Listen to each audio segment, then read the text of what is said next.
नमस्कार, आप देख रहे हैं उदय प्रभात न्यूज। आज के पॉडकास्ट में हमारे मेहमान हैं विकास नेगी जी। आप कांग्रेस में सोशल मीडिया प्रदेश अध्यक्ष हैं। विकास जी, 2 दिन पहले यूके SSSC प्रकरण हुआ है, जिसको लेकर बेरोजगार संगठन सड़कों पर है। वहीं दूसरी ओर कांग्रेस ने सरकार के खिलाफ मोर्चा खोल दिया है। किस प्रकार देख रहे हैं इस पूरे मामले को आप? निश्चित रूप से आप देख रहे हैं, मुख्यमंत्री धामी जी ने बड़े प्रचार प्रसार के साथ करोड़ों रुपए का विज्ञापन खर्च किया और इस प्रदेश में युवाओं को आश्वस्त कराने का काम किया कि हम सख्त नकल विरोधी कानून लेकर आए और जिसके तहत आने वाले समय में कोई पेपर लीक जैसी घटना नहीं होंगी। लेकिन पहले भी आपको मैं याद दिलाना चाहता हूं, जो हाकम सिंह नाम का जो व्यक्ति है वो जिला पंचायत सदस्य रहा है भाजपा का और भाजपा का पदाधिकारी रहा है। और निश्चित रूप से दोबारा जो घटना हुई है, 21 तारीख की ये घटना है, दोबारा उसका नाम खुल के सामने आया और कहीं ना कहीं जब दबाव बना गया तो उसे सरकार ने पकड़ने का काम किया है। तो कहीं ना कहीं पूरा जो मैं कहूँ, इसमें आप देखिए कि भाजपा के लोग शामिल हैं और जिस संस्थान से ये पेपर आउट हुआ है, धर्मेंद्र चौहान नाम है उनका, वो उस कॉलेज इंटर कॉलेज के जो हरिद्वार में है वहां पर उस कॉलेज के संस्थापक सदस्य हैं और भाजपा के जिला मीडिया प्रभारी हैं। जिस कॉलेज में ये इंटर कॉलेज में ये पेपर लीक हुआ है, तो आप ये देखिए, पेपर लीक कराने वाला हाकम सिंह वो भाजपा का, यहाँ पेपर लीक होने वाली घटना हो रही है और वो इंटर कॉलेज में जो अभी प्रबंधन समिति का पेपर प्रबंधन समिति का उस कॉलेज का मैनेजमेंट का पदाधिकारी भी बताया जा रहा है, वो अभी मीडिया प्रभारी है जिला हरिद्वार इसका भाजपा कमेटी का। तो बताइए, तो अब इससे बड़ा प्रमाण क्या चाहिए कि ना तो सरकार रोक पा रही है अपना कानून आने के बाद भी गतिविधि को, और संलिप्तता भाजपा के पदाधिकारी और इनके नेताओं की दिख रही है।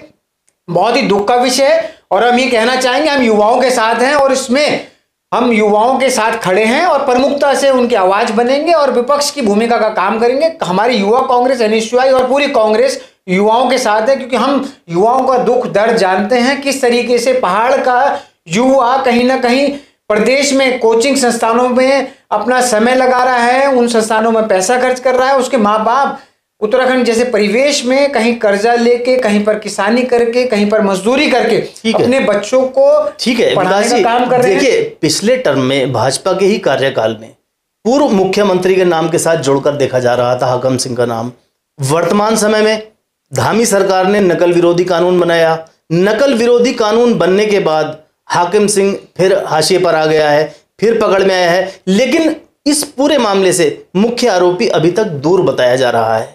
मुख्य आरोपी जब सरकार पकड़ना ही नहीं चाह रही है, सरकार अपनी आंखों में पट्टी बांध के बैठी हुई है। मैं ये कहना चाहूंगा, सरकार आज राज्य में सरकार इनकी है, प्रदेश में मैं कहूं सरकार इनकी है, देश में सरकार इनकी है, पूरी कानून व्यवस्था इनके पास है। आज जो इन्होंने कहा था कि हमने संस्थानों में जैमर्स लगाने का काम किया, सुनने में आ रहा है जो वो जैमर्स 5G को ऑपरेट ही नहीं कर पा रहे थे। सिस्टम ऐसा था कि वो 4G और 3G पे चल रहे थे। तो कहीं ना कहीं फेलियर ऑफ सिक्योरिटी का इशू है। किसके हाथ में है? सरकार के हाथ में। प्रबंधन किसके हाथ में? सरकार के हाथ में। मैनेजमेंट, जहां से पेपर होना है, जिन्होंने कराना है वो सरकार की समितियां हैं, कमेटियां हैं, उनमें सरकार की सीधी भागीदारी है। तो सरकार का फेलियर है और नैतिकता के आधार में मैं कहना चाहूंगा माननीय मुख्यमंत्री जी को इस्तीफा देना चाहिए। अगर आप इस प्रदेश में युवाओं को रोजगार नहीं दे पा रहे हैं, युवाओं की आवाज नहीं सुन पा रहे हैं, युवा रोजगार बेरोजगार युवा रोडों पे है, पेपर नहीं करा पा रहे, बहुत दुख का विषय, आपको इस्तीफा देना चाहिए। देखिए, मैं मानता हूं प्रशासन की नाकामी मतलब सरकार का फेल्योर, सरकार की नाकामी दिखाई दे रही है, लेकिन विकास जी, इस पूरे मामले में कांग्रेस भी मित्र विपक्ष के रूप में दिखाई दे रहा है। जिस तरह से इस मामले को उठाना चाहिए था, कांग्रेस ने इस मामले में अभी तक कोई एक्शन नहीं लिया है। क्या कारण है? मैं आपको ज्ञान दिलाना चाहता हूं। कल ही युवा कांग्रेस ने, परसों की यह घटना है, कल युवा कांग्रेस ने यूके SSSC कार्यालय के अंदर घेराव किया, प्रदर्शन किया और आज पूरे प्रदेश में और कल भी पूरे प्रदेश में सरकार के खिलाफ पुतले फूके हैं और पूरी की पूरी कांग्रेस सड़कों पर है। युवा कांग्रेस सड़कों पर है, NSUI सड़कों पर है और लगातार हम आश्वस्त कर रहे हैं युवाओं के साथ। हम उनकी आवाज बनकर विपक्ष की भूमिका में उनके साथ, उनको न्याय दिलाने के लिए हम उनके साथ सड़कों से लेकर, चाहे हमें विरोध प्रदर्शन करने पड़े, चाहे आवाज गिरने पड़े, मुख्यमंत्री आवाज, इस न्याय की लड़ाई में हम युवाओं के साथ है। पूरी कांग्रेस युवाओं के साथ, पूरी मुखरता के साथ, और सड़कों में से लेकर और जो भी प्रदर्शन करने पड़े प्रदेश व्यापी, हम उनके साथ इसमें न्याय दिलाने के लिए उनके साथ खड़े हैं। देखिए विकास जी, चर्चा चर्चाओं में ये भी है सोशल मीडिया पर कि 15-15 लाख रुपए लिए गए हैं युवाओं को भर्ती के नाम पर। और कहीं ना कहीं इस सब पूरे मामले से प्रशासन की नाकामी हो, सरकार की नाकामी हो, लेकिन युवाओं के भविष्य के साथ खिलवाड़ हुई है। निश्चित रूप से युवाओं के भविष्य के साथ खिलवाड़ हुआ है। और जो 15 लाख रुपए की घटना है, ये सार्वजनिक रूप से आ रही है कि 15-15 लाख रुपए में पेपर बिका है। ऐसे ही पूर्व में भी कई जगह कई भर्तियों में लगातार लाखों रुपए और करोड़ों रुपए की घटना सुनने में आ रही है। और मैं तो ये कहना चाहूंगा, प्रदेश पूरा, मैं कहूँ, युवाओं को कहीं ना कहीं ठगने का काम कर रही है भाजपा की सरकार। और माननीय मुख्यमंत्री धामी जी को ये देखना पड़ेगा कि कहीं ना कहीं आज जो युवा पिछले कई वर्षों से तैयारी कर रहा था, और कुछ फीस होती है इसकी, माना 100 रुपये, 150 रुपये, कई लाखों बच्चों ने इस पेपर को भरा और लगातार वो कोचिंग संस्थानों में और उनका खर्चा हो रहा है। तो मैं कहना चाहूंगा कि आने वाले समय में अभी जो पुराना उनका खर्चा हुआ है और जो लगातार वो बच्चे अपना समय लगा रहे हैं, और आने वाले समय में अगर ये पेपर लेट होता है तो उनका उम्र का आने वाले समय में कैसे आप उनको दोबारा एलिजिबल करेंगे एज के वाइज, और जो पुराने समय में उनके कॉस्ट वाइज मैं कहूँ अगर खर्चे हुए हैं तो उनको खर्च के पैसे कौन देगा? सरकार मुआवजा देगी क्या उनको? निश्चित रूप से जो देखा जा रहा है कि लगातार सरकार कहीं ना कहीं अपनी जो नाकामी है, पूरी तरीके से सरकार नाकाम हो चुकी है, फेल हो चुकी है। और जो अभी सुनने में आ रहा था, खजानदास जी का भी ये बयान आया था। विकास जी, सरकार के फेलियर का सबसे प्रत्यक्ष उदाहरण यहां पर दिखाई देता है कि बीते दिन जो भाजपा के प्रदेश मीडिया प्रभारी हैं उनको इसमें आकर अपनी सफाई देनी पड़ी, और विधायक खजानदास ने ये बताया है कि ये विपक्ष का प्रोपेगेंडा है, वो सरकार को बदनाम करने के लिए इस तरह के वक्तव्य चला रही है, और ये सरकार, पेपर लीक नहीं हुआ है, सरकार भाजपा की है।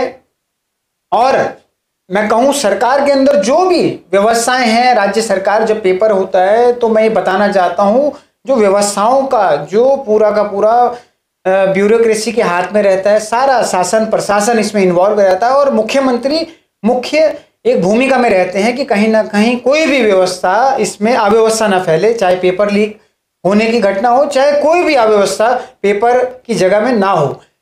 तो ये तो सरकार अपना मैं कहूँ पल्ला झाड़ना चाह रही है और अपने प्रवक्ताओं से ये दिखाना चाह रही है कि विपक्ष इसको भटकाने का काम कर रही है। अगर आपने, मैं कहूँ भाजपा की सरकार ने और माननीय मुख्यमंत्री जी, आपने अगर इसमें सही से काम किया होता, आपने अपना जो करोड़ रुपए के विज्ञापन ना खर्च करके आपने, मैं कहूँ टेक्नोलॉजी को यूज किया होता और सही नियम, और मैं कहूँ इस प्रदेश में अगर आपने हाकम सिंह जैसों को अभी जेल में रहने दिया होता और बाहर ना आने दिया होता, तो कहीं ना कहीं आज आप सफल होते इस पेपर को कराने में। और देखा जाता कि आज जो भविष्य बच्चों का अधर में अटक चुका है, जो लगातार बेचारे बच्चे प्रयास कर रहे हैं, पेपर दे रहे हैं, उनके साथ फिर ऐसा व्यवहार हुआ है कि बेचारे आज हंसिए पे आ चुके हैं, सोच रहे हो अपने, वो डर चुके हैं और सिस्टम के आगे वो बेचारे झुक चुके हैं कि कब तक वो तैयारी करेंगे, और ऐसा कब तक उनके साथ चलेगा कि हर बार वो तैयारी करेंगे और हर बार उनको पेपर होने के बाद ऐसा लगेगा कि पेपर लीक हो गया। ठीक है विकास जी, इस सब पूरे मामले में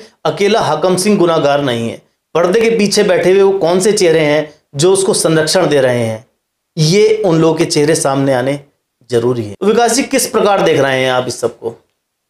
देखिए, कहीं ना कहीं लगातार कई सालों से घटना हो रही है, कई पेपर लीक हो चुके हैं, चाहे वन विभाग की भर्ती देखें, चाहे UKSSC पुराना वाला पेपर देखें, नया वाला पेपर देखें, विज्ञापनों के बाद भी मैं कहूँ इतना गाने बनाए गए मुख्यमंत्री जी के ऊपर, धामी जी के ऊपर, कि आपने ये नकल विरोधी कानून लाए, तो कहीं ना कहीं सिर्फ विज्ञापनों की मैं सरकार चल रही है। और मैं कहना चाहूँगा स्पष्ट माध्यम से, सिर्फ पुष्कर सिंह धामी एक मीडिया द्वारा एक प्रायोजित सिर्फ एक विज्ञापन का चेहरा बन के रह गए हैं और एक विज्ञापन की सरकार चला रहे हैं। प्रदेश में कानून व्यवस्था फेल हो चुकी है, और कानून व्यवस्था का ही ये कारण है कि आज माननीय, मैं कहूँ प्रदेश की पुलिस को, प्रशासनिक अधिकारियों को एक प्रवक्ता के रूप में काम करना पड़ रहा है कि पेपर लीक नहीं हुआ है।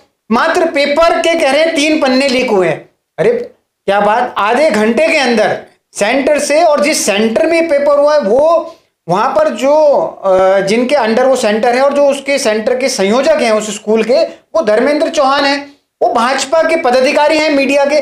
जो हाकम सिंह पकड़ा गया है वो भाजपा का पूर्व में जिला पंचायत सदस्य रहा है। तो कहीं ना कहीं साफ दिख रहा है कि कहीं ना कहीं भाजपा अपने लोगों के बचाव में काम कर रही है, और जब गलतियां हो रही हैं, जब झूठ पकड़ा जा रहा है और पब्लिक इसे पकड़ रही है, कहीं ना कहीं उन लोगों ने साथ दिया है, आम जन ने इसमें साथ दिया है उन्हें पकड़ने का। जो बेचारे कहीं ना कहीं पेपर देने जा रहे थे, उन्होंने अपनी, मैं कहूं कई लड़कों के माध्यम से पता चला कि ये घटना हुई है। नहीं तो सरकार का तो पूरा प्रायोजित रूप था कि 15-15 लाख रुपए में ये नौकरियां बिक चुकी थी, ये पेपर बिक चुका था, ये साफ है सरकार के पास। और सरकार ने इसमें लिखने में 3 दिन बाद एफआईआर हो रही है उस मुकदमे की, अब और अभी तक पता नहीं चल रहा है कि कौन गुनहगार है, कौन अपराधी है। यानी कि सरकार की पूरी भूमिका, पूरी संलिप्तता मैं कहूं सरकार की इस मामले में है, और सरकार चेतना नहीं चाह रही है। लगातार इस प्रदेश में युवाओं को अंधेरे की ओर धकेल रही है और लगातार बेरोजगारी की ओर धकेल रही है, बेरोजगार रखना चाहती है। देखिए, अब देखना ये महत्वपूर्ण होगा कि युवाओं के भविष्य को लेकर सरकार कितना चिंतित है, इस मामले में हाकम सिंह पर क्या कार्रवाई होती है और पर्दे के पीछे छिपे हुए चेहरे सामने आते हैं या नहीं आते हैं, ये सबसे महत्वपूर्ण बिंदु होगा। एक बात और मैं कहना चाहूंगा विवेक जी, लगातार सरकार के और मैं कहूं भाजपा के प्रवक्ता बनके उनके नेता काम कर रहे हैं। खजानदास जी का मैं नाम लेना चाहूंगा, जो कह रहे हैं सरकार की कोई भूमिका नहीं, विपक्ष इसको मुद्दा बना रहा है। अरे विपक्ष थोड़ी करा रहा था, सरकार करा रही थी पेपर को, कांग्रेस थोड़ी करा रही थी पेपर को। आपकी जो जिम्मेवारी बनती है युवाओं के प्रति बनती है। खजानदास जी, आपने भी 27 में चुनाव लड़ना है, और यही युवा आपको आईना दिखाने का काम करेगा और ईंट बजाने का काम करेगा। आपके चुनाव की मैं कहूं पेटियों के अंदर जब वोट डलेंगे, जब बैलेट चलेगा, तो यही युवा आपको आईना दिखाने का काम करेगा। आज जो आप देख नहीं रहे हैं कि कई सालों से बेचारा युवा परेशान है, और भर्ती खुल रही है, पेपर हो रहा है, उसके बाद भी लीक हो जा रहा है, और कितनी मैं कहूं वो दर्द भरा युवा, वो आंसू बह रहे हैं। उसकी माँ से पूछो, उसके पिताजी से पूछो कि कोई बेचारा कैसे संघर्ष करके अपने बच्चों को, आज देहरादून जैसी राजधानी में जो आज इतनी महंगी हो चुकी है, यहाँ पे कमरे महंगे हो चुके हैं, शिक्षा महंगी हो चुकी है, आज रहना खाना देहरादून जैसी जगह में हजारों, मैं कहूँ जो यहाँ 5 से 10 हज़ार में पहले काम हो जाता था, आज से वही 30-40 हज़ार रुपए में बच्चा पढ़ने के ऊपर, कोचिंग के ऊपर खर्च कर रहा है। किसान परिवार का वो बच्चा आता है, गरीब परिवार का बच्चा आता है, मजदूर परिवार का बच्चा आता है, वो पढ़ रहा है, आज बड़ी मुश्किल से वो रहन बसन कर रहा है देहरादून जैसी जगह में, या कहीं पर भी वो तैयारी कर रहा है, आज उम्मीद में कर रहा है कि आने वाले समय में उसको नौकरी लगेगी, नौकरी मिलेगी, अपने भविष्य के लिए, अपने माँ बाप के भविष्य के लिए, क्षेत्र के लिए वो कुछ काम करेगा, प्रदेश के लिए कहीं ना कहीं काम करेगा। आज उस युवा के जो आत्मा को आपने रुलाने का काम किया है, और वही युवा आपको 27 में आईना दिखाने का काम करेगा और आपकी ईंट से ईंट बजाने का काम करेगा 27 में। ठीक है, युवाओं के भविष्य को लेकर सरकार कोई ठोस कदम उठाती है या स्थिति जस की तस बनी रहेगी, इस मामले पर पूरी नज़र बनाकर रखेंगे। जब तक के लिए आप हमारे साथ जुड़े रहिए, देखते रहिए उदय प्रभात।